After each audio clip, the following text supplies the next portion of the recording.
વિદ્યાર્થી મિત્રો, આજે આપણે ધોરણ 7 વિષય અંગ્રેજીનો અભ્યાસ કરીશું. તો આપણે ગયા પીરિયડમાં એસાઇનમેન્ટ પહેલાં તો તમારે કાઢવાનું છે. એસાઇનમેન્ટમાં પેજ નંબર 32માં આપણે ગયા પીરિયડમાં કે વિરોધી શબ્દ સુધી કમ્પ્લીટ કરાયું હતું કે વિરોધી શબ્દ લખો. એના પછીનો પ્રશ્નથી લખાવવાનું છે. તો એના પછીનો પ્રશ્ન છે, નીચેના સ્પેલિંગના ગુજરાતી અર્થ લખો. અહીંયા તમારે 1 થી 3 પાઠના અંગ્રેજી સ્પેલિંગ આપેલા છે, એના ગુજરાતી અર્થ સામે લખવાનો છે. તો પહેલું છે એસ્ટેબ્લિશ્ડ. એસ્ટેબ્લિશ્ડ એટલે થશે એનો ગુજરાતી અર્થ સ્થાપના. મેં તમને મિનિંગમાં લખાવેલું છે એના ગુજરાતી અર્થ. સેકન્ડ છે ઇન્ફોર્મેશન. ઇન્ફોર્મેશન એટલે એનું સામે લખાશે માહિતી. નંબર 3 મમલ્સ. મમલ્સનું ગુજરાતી અર્થ થશે સસ્તન પ્રાણી. Number 4 unique. UNIQUE. યુનિક એટલે અદ્વિતીય ક્યાં તો અજોડ. Number 5 climb up. Climb up એટલે ઉપર ચડવું. Number 6 cook. કુક એટલે રસોઈયો. Number 7 business. BUSINESS. બિઝનેસ એટલે વ્યવસાય. Number 8 prepare. પ્રિપેર એટલે તૈયાર કરવું અથવા બનાવવું. નંબર 9 ટ્રાન્સપોર્ટ એટલે પરિવહન. Number 10 experiment. એક્સપેરિમેન્ટ એટલે પ્રયોગ. 11 મસ્ટાસ એટલે મૂછ. નંબર 12 મિસ્ટેક એટલે ભૂલ. 13 પ્રોજેક્ટ એટલે યોજના.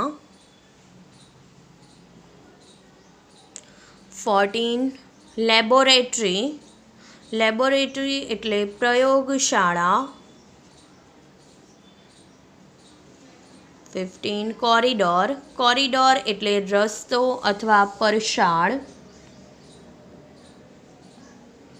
બ્રેકફાસ્ટ. બ્રેકફાસ્ટ એટલે નાસ્તો. 17 પ્રેક્ટિસ. પ્રેક્ટિસ એટલે અભ્યાસ કરવો અથવા મહાવરો કરવો. 18 ફેસિલિટી. ફેસિલિટી એટલે સગવડ. 19 વાઇલ્ડ લાઈફ એટલે વન્યજીવન. 20 રૂટ. રૂટ એટલે રસ્તો અથવા માર્ગ. પછી છે સૂચના પ્રમાણે ફેરફાર કરી વાક્ય ફરીથી લખો. પહેલું છે the students decorate the hall every year. તો અહીંયા સાદા વર્તમાન કાળનું વાક્ય છે. કૌંસમાં છે વોટથી પ્રશ્ન બનાવો. તો સાદા વર્તમાન કાળમાં આપણે ડુ કે ડઝનો ઉપયોગ થાય છે પ્રશ્ન બનાવવામાં. ડુ કે ડઝનો. તો ડુ કે ડઝ ક્યારે મુકાય છે? તો હી, શી, ઇટ. મેં તમને આ સમજાવેલું છે. હી, સી, ઇટ હોય ત્યારે ડઝ મૂકવામાં આવે છે. બાકીનામાં આઈ, વી, યુ, ધે હોય તો આપણે ડુ મૂકવામાં આવે છે. બહુવચન હોય, એકથી વધારે નામ હોય તો ડુ મૂકવામાં આવે છે. તો અહીંયા ધ સ્ટુડન્ટ્સ છે. ધ સ્ટુડન્ટ્સ એટલે બહુવચન થઈ ગયું. ધે તો શું મૂકવામાં આવે? ડુ. બરાબર, એવું તો જોઈ લીધું. હવે આપણે જોઈએ વોટથી બનાવવાનો છે તો પહેલાં શું લાગશે? વોટ. હવે પછી શું મુકાશે આપણે? ડુ કે ડઝ? તો do. What do the students. The students decorate. આમાં નીકળી જશે ધ હોલ. ધ હોલ નીકળી જશે. Decorate every year. અને છેલ્લે ક્વેશ્ચન માર્ક, કેમ કે પ્રશ્ન બનાવવાનો છે એટલે પ્રશ્નાર્થ વાક્ય ફરજિયાત મૂકવામાં આવે છે. સેકન્ડ છે Mona will sing a song in a school. તો ઇન અ સ્કૂલ નીકળી જશે પહેલાં, તો વેરથી બનાવવાનો છે. તો where will Mona sing a song. Question mark, પ્રશ્નાર્થ ચિહ્ન. Number 3 a boy is buying 5 fruits. How મેનીથી પ્રશ્નાર્થ વાક્ય બનાવો. તો 5 નીકળી જશે આમાં. તો હાઉ મેની ફ્રૂટ્સ. હવે અહીંયા ઇઝ છે તો આપણે ફ્રૂટ્સ બહુવચન લખ્યું તો ઇઝનું આર થઈ જશે. ARER. A boy buying. A boy buying BUYING. Buying અને question mark. Number 4 Monu posted a letter. ડીડથી બનાવવાનો છે તો પહેલાં ડીડ. મનુ. પોસ્ટેડનું મૂળ રૂપ લખાશે પોસ્ટ. અ લેટર અને છેલ્લે ક્વેશ્ચન માર્ક, પ્રશ્નાર્થ ચિહ્ન. Number 5 do the girls read the book. યસથી ટૂંકો જવાબ આપો. તો યસ. ધ ગર્લ્સનું થશે they. THEY they. Do. Number 6 does a teacher teach English. નોથી ટૂંકો જવાબ આપો. તો નો. શી. અ ટીચરનું લખાશે શી. ડઝન્ટ. હી પણ લખી શકો પણ આપણે ઇંગ્લિશ છે તો ઇંગ્લિશ તો હું જ લઉં છું. ફિમેલમાં જોવાનું થોડું તમારે, તો આપણે સી લખીએ હી લખીએ કોઈ ફેર ના પડે. નો શી. ડઝ છે તો ડઝ અને નોટનું ટૂંકું રૂપ ડઝન્ટ. ડઝ નોટનું ટૂંકું રૂપ ડઝન્ટ અથવા ડઝ નોટ આખું લખો તો પણ ચાલે. No she doesn't.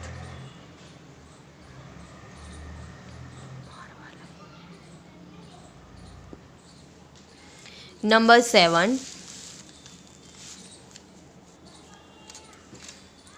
The students are reading English. ઇંગ્લિશમાં નીચે અંડરલાઇન છે, કૌંસમાં છે સંસ્કૃત શબ્દનો ઉપયોગ કરીને નકાર વાક્ય બનાવવાનું છે.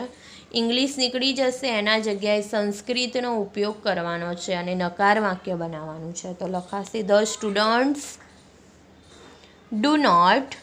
અહીંયા બહુવચન છે એટલે do not reading Sanskrit. Reading Sanskrit. અથવા તમે એવું લખો આગળ નો લખીને કે no the student do not reading Sanskrit તો પણ ચાલે. બરાબર.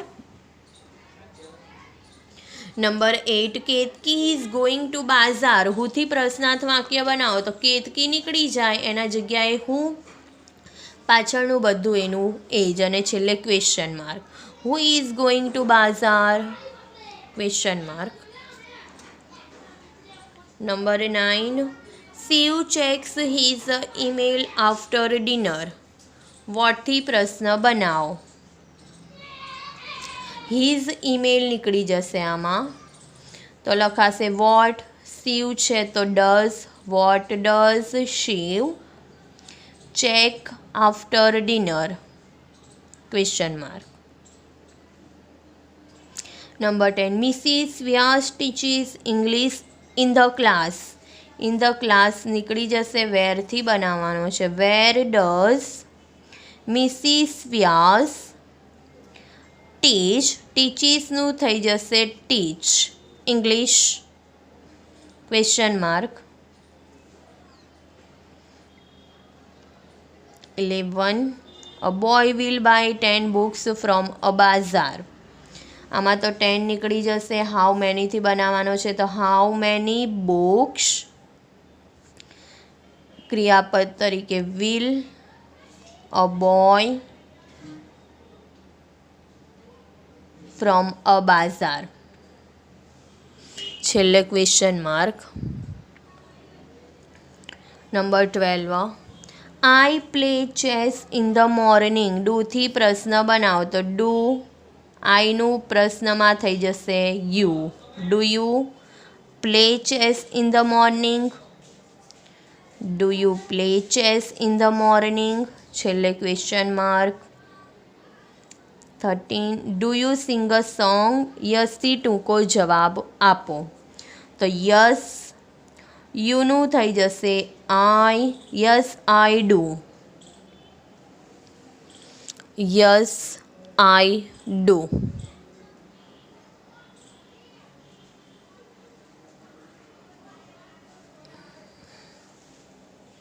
14. Is the girl skipping now? નોથી ટૂંકો જવાબ આપો. તો નો ગર્લનું થશે she isn't. No she isn't અથવા ઇઝ નોટ પૂરું લખો તો પણ ચાલે, પણ આ ઇઝ નોટનું ટૂંકું રૂપ છે isn't. No she isn't.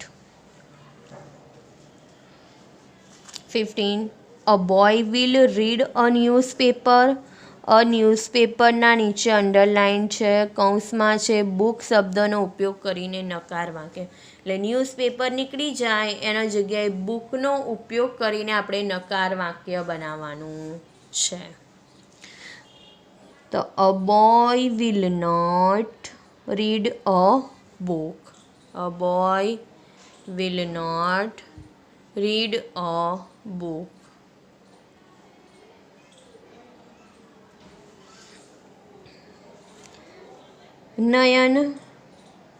Nayana sang a song in a school. ડીડથી પ્રશ્નાર્થ વાક્ય બનાવવાનું છે. તો પહેલાં ડીડ નયના, સેંગનું થઈ જશે sing, a song in a school.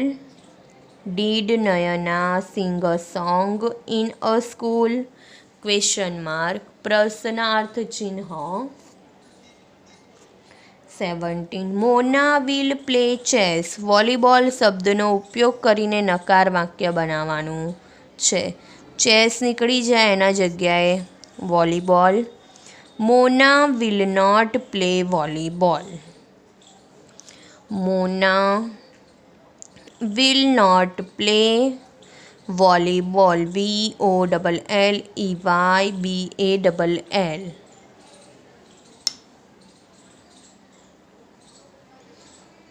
18. Rajnibhai will go to Ahmedabad tomorrow.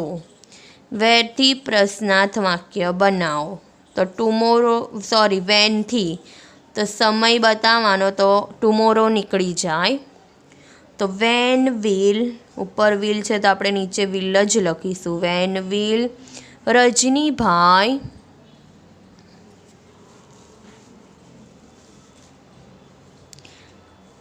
go to Ahmedabad? Question mark. 19. Rajubhai teaches in a class. Houthi પ્રશ્ન બનાવો. રાજુભાઈ નીકળી જાય એના જગ્યાએ આવશે who teaches in a class. who teaches in a class? છેલ્લે આવશે question mark.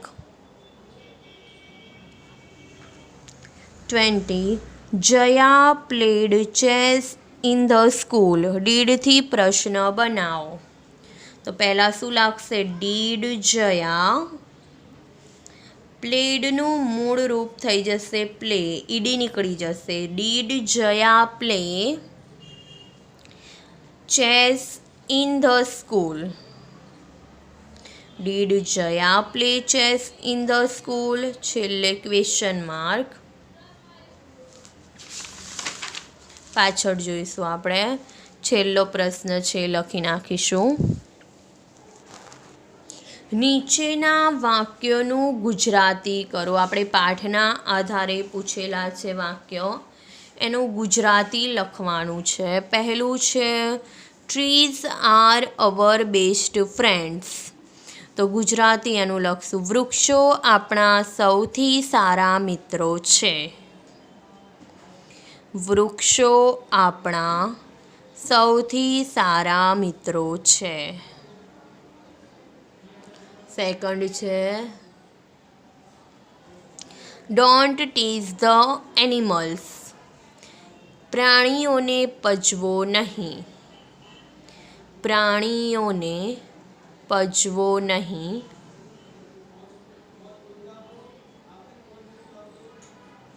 Number 3, animals are also hour friends. પ્રાણીઓ પણ આપણા મિત્રો છે. પ્રાણીઓ પણ આપણા મિત્રો છે.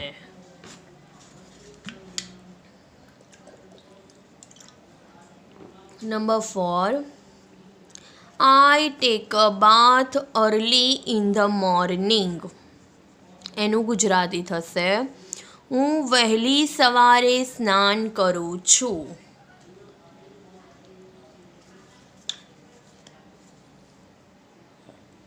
હું વહેલી સવારે સ્નાન કરું છું. Number 5, reverse are the lifeline for the mankind. નદીઓ માનવ જાતિ માટે જીવાદોરી છે. નદીઓ માનવ જાતિ માટે જીવાદોરી છે.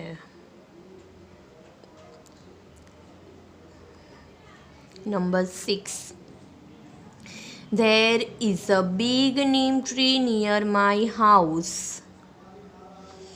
મારા ઘર પાસે એક મોટું લીમડાનું ઝાડ છે. મારા ઘર પાસે એક મોટું લીમડાનું ઝાડ છે. નીમ ટ્રી એટલે લીમડાનું ઝાડ. Number 7, the source of the Ganga is in the Himalayan mountain. તેનું ગુજરાતી થશે, ગંગાનું ઉગમ સ્થાન. ગંગાનું ઉગમ સ્થાન હિમાલય પર્વતોમાં છે. ગંગાનું ઉગમ સ્થાન હિમાલય પર્વતોમાં છે. Number 8, mosquitoes and flies are nasty pets. મચ્છર અને માખી અપ્રિય જંતુઓ છે. મચ્છર અને માખી અપ્રિય જંતુઓ છે.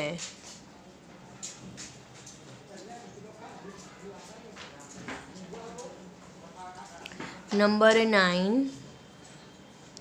this metro rail project has a two phases.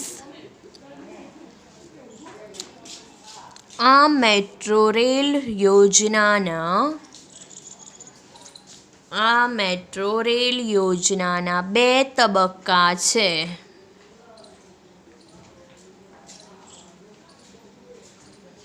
ફેઝિસ એટલે તબક્કા, બરાબર.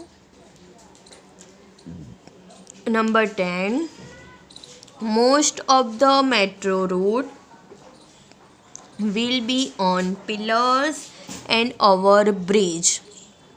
પિલર્સ એટલે થાંભલા. મોટા ભાગનો મેટ્રો રૂટ થાંભલા અને ઓવરબ્રિજ પર હશે. વિલ આપેલું છે, ભવિષ્યની વાત કરવામાં આવી છે, તો આપણે હશે લખવાનું, બરાબર, કે ભવિષ્યમાં આ વસ્તુ બનશે.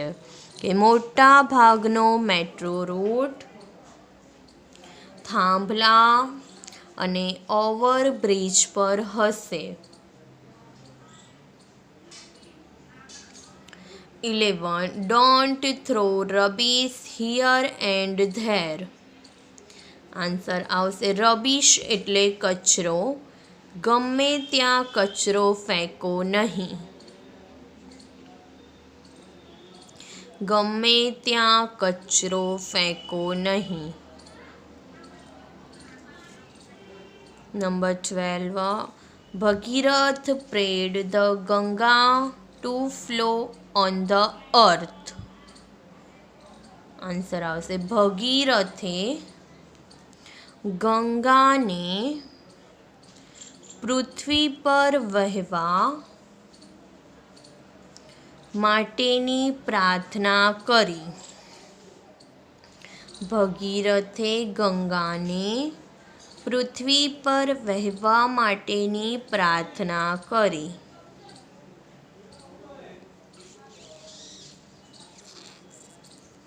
13. After dinner, Shiv checks his emails. Answer રાતના ભોજન પછી શિવ તેની ઈમેલ તપાસે છે. આફ્ટર ડિનર એટલે રાતનું ભોજન, કે રાતના ભોજન પછી શિવ તેની ઈમેલ તપાસે છે.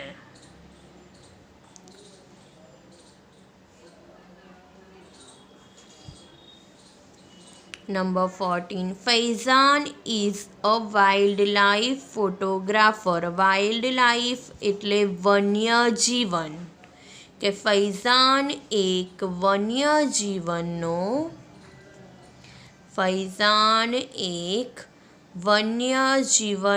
ફોટોગ્રાફર છે. ફૈઝાન એક વન્યજીવનનો ફોટોગ્રાફર છે.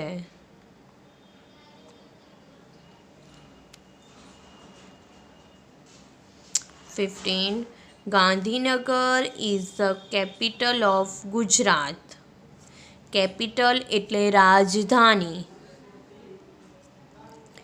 કે ગાંધીનગર ગુજરાતની રાજધાની છે.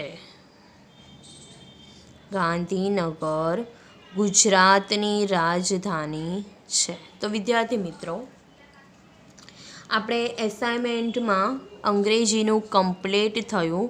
હવે આ પ્રમાણે તમારે પેપરમાં તેના આન્સર જો બાકી હોય તો લખી નાખવાના છે.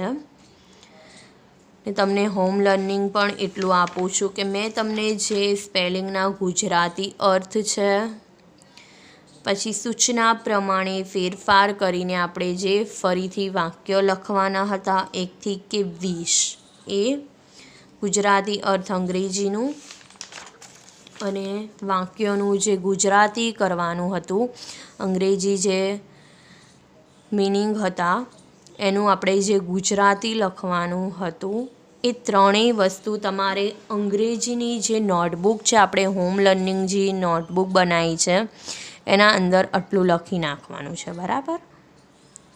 હવે નેક્સ્ટ પીરિયડમાં આપણે આગળ જે ચોપડીનું હશે એ ચોપડી પાઠ્યપુસ્તકમાંથી ચલાવીશું.